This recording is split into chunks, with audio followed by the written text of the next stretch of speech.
This time, I went further away than ever before. Starting in the heart of Java, I traveled the island and saw its natural wonders.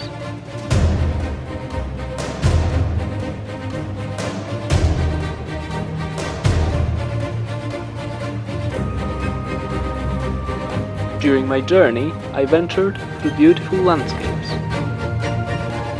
I met people, sometimes friends, sometimes strangers. I ate like a local, and I explored temples.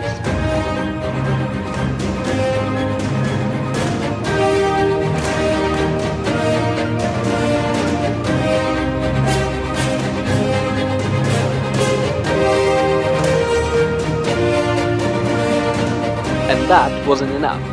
I went a long way up the mountains, on a trip that felt like landing on the moon, with breathtaking landscapes, and with summits to climb.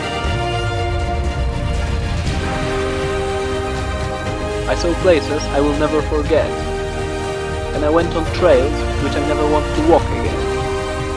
I crossed the Bali Strait and found a beautiful land, with treasures and dangers.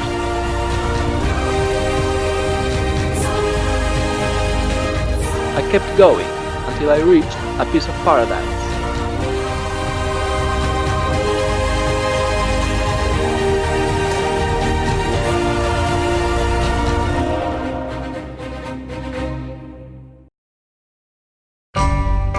I'm at the airport in Istanbul, waiting for my flight to Jakarta, and I'm super excited about this trip because the next 3 weeks I'm going to visit Jogjakarta, I'm going to Mount Bromo, I'm going to see the Ijen plateau, and then I'm going to Bali and the Gili Islands.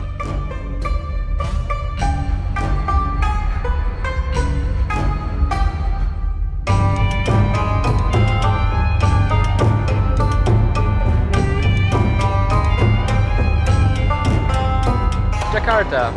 It looks like many other Asian cities, so there's lots of scooters and everyone's honking. I'm sorting out the way to get around in here, and the best way to do that is a scooter application. You can order a scooter, you can even order a manicure, a massage.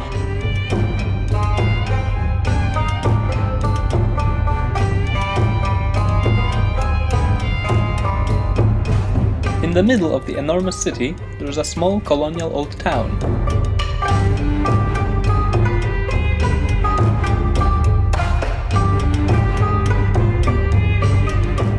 We're in that huge park with the national monument, but as I was told, we cannot use any of the exits around, and we have to get back to the one we've entered through. And behind me there is the monument with a long line of people queuing to go to the top of the tower. But I think I will spare myself that pleasure. After this express stay in Jakarta, I got on a plane to take me to my next destination.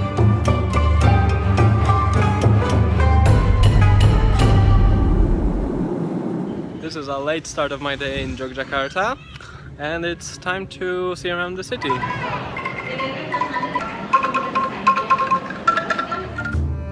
Jogjakarta is a historic city in central Java. For centuries, it used to be a capital of powerful clans ruling large parts of the island, and later a refuge for the rebels fighting for independence from the Dutch. From what I managed to learn about Indonesia before I arrived here, it appears that the Dutch arrived to the area at the end of the 16th century, and for the first 200 years of their presence, Indonesia was not actually part of the Dutch kingdom, it was rather sort of a trade area for the Dutch East Indies campaign. At the end of the 18th century, the East Indies campaign officially went bankrupt, and the place was taken over by the Kingdom of the Netherlands and became part of the kingdom for another 150 years. Until in 1949, it was officially handed over to its own people.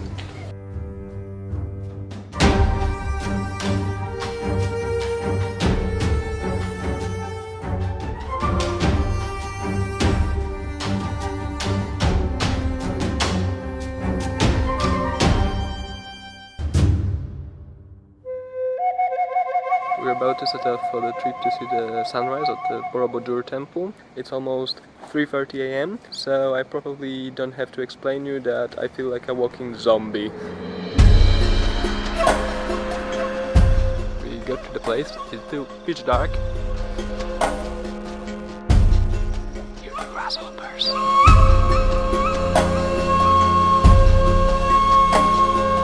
Borobudur Temple is one of the most famous locations in Java and the largest Buddhist temple in the world.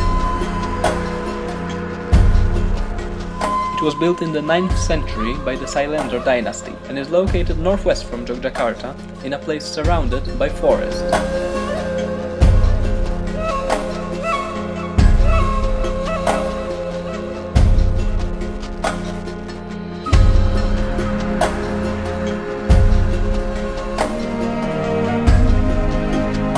The magnificent edifice is composed of 9 levels of terraces, each of them decorated with an astonishing number of sculptures and carvings.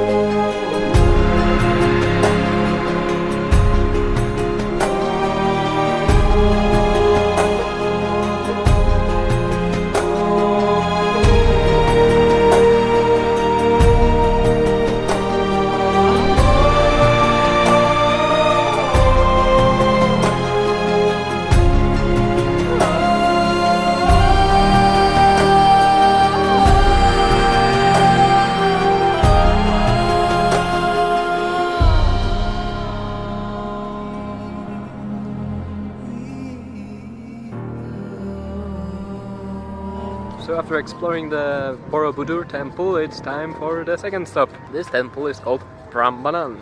Prambanan, Prambanan, Prambanan, Prambanan. As far as I understood, the Borobudur temple was built by one royal family which was Buddhist, while the second one, which you can see behind me, was built by another family which was Hindu. Playing in the background you can hear the traditional Indonesian music called gamelan. I don't mean to be rude, but to me it's extremely annoying. This music could very well serve as a soundtrack to some apocalyptic thriller about the global epidemics. I'm at the train station in Jogjakarta. I'm leaving the city after 3 days of very good food, much fun and very early wake-ups. I'm waiting for a train to take me to Surakarta, which is the next stage in my adventure. One of the funny things to see at the station were goats strolling on the platform, but certainly it wasn't as weird as the other surprise that I experienced. So as you know, drug policy is very strict in Indonesia and you can even face death penalty for possessing drugs. So it makes it even more interesting what I got with my breakfast. As it turned out, the bags I got with my pancakes contained powdered sugar. So with that relieving news, I got on the train and continued my journey.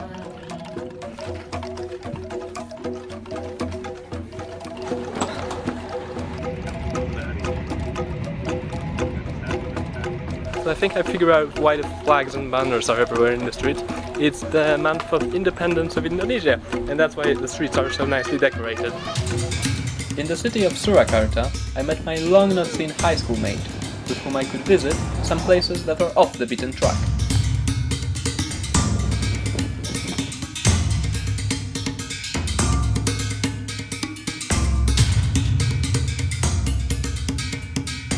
One of these places was a workshop where gamelan gongs are produced.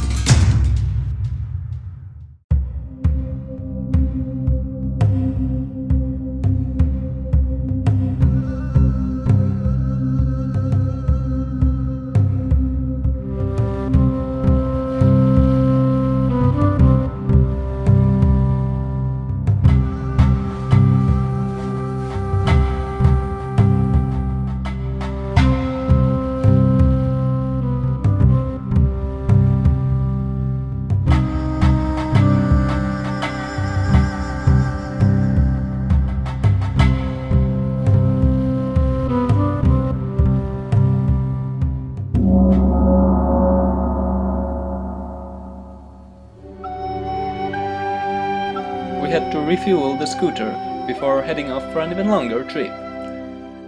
Driving far outside the city, we could see some of the rural interior of Java.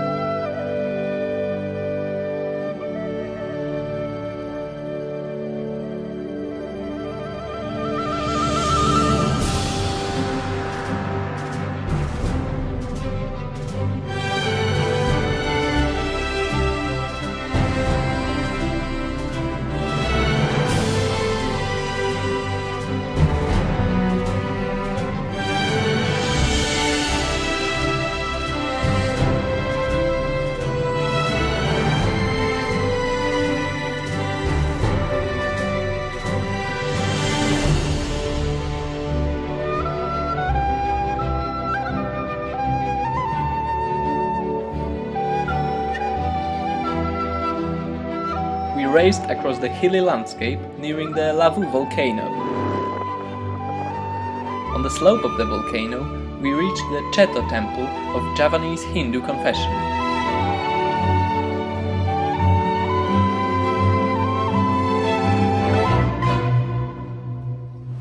We got a flat tire, but luckily we made it to a place where we hope it will get replaced. So how often does that happen since you're here? Once. Just once, tonight. Well, I hope it's not my fault. Okay, let's eat something. We were lucky to find a roadside buffet, which was literally set up on the pavement. Although very basic, the place gave us a chance to socialize with the local guests. Rafał. Yeah.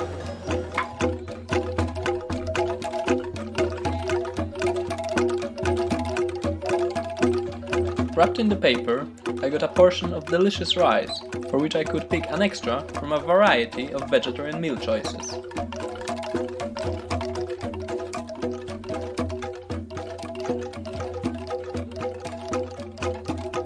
Followed by a tasty dessert, it was one of the best meals of my trip, which in fact was full of flavorful foods.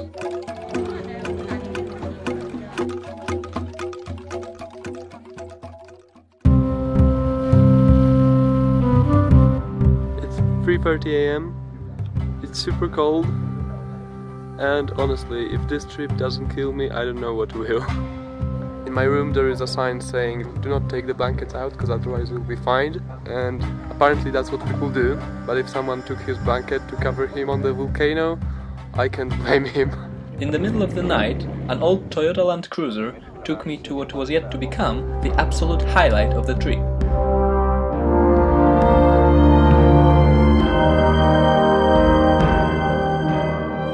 The view at Bromo volcano at sunrise is one of the most iconic symbols of Java and easily one of the most stunning views I've seen in my life.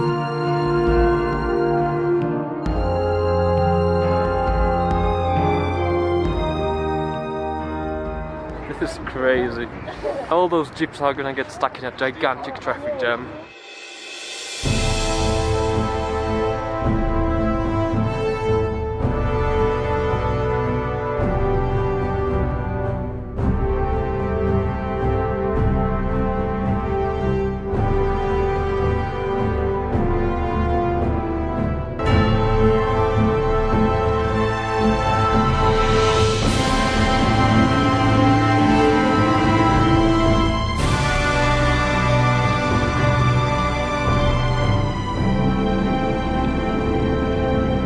The path to the volcano leads across a deserted plateau of volcanic ash.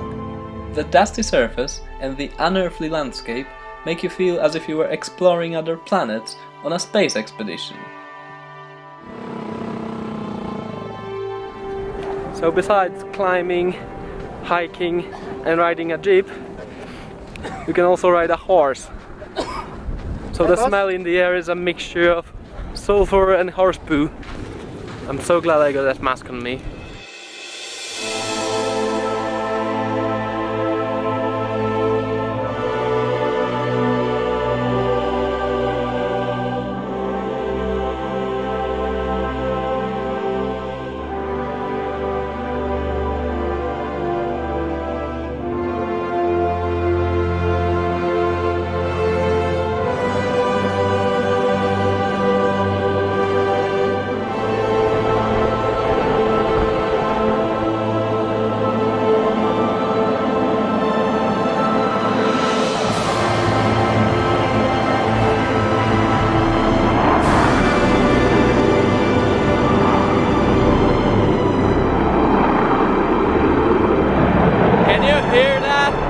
This is amazing! It's so loud here! Soon it was time to head back and set off towards the eastern parts of Java and towards more adventures awaiting there.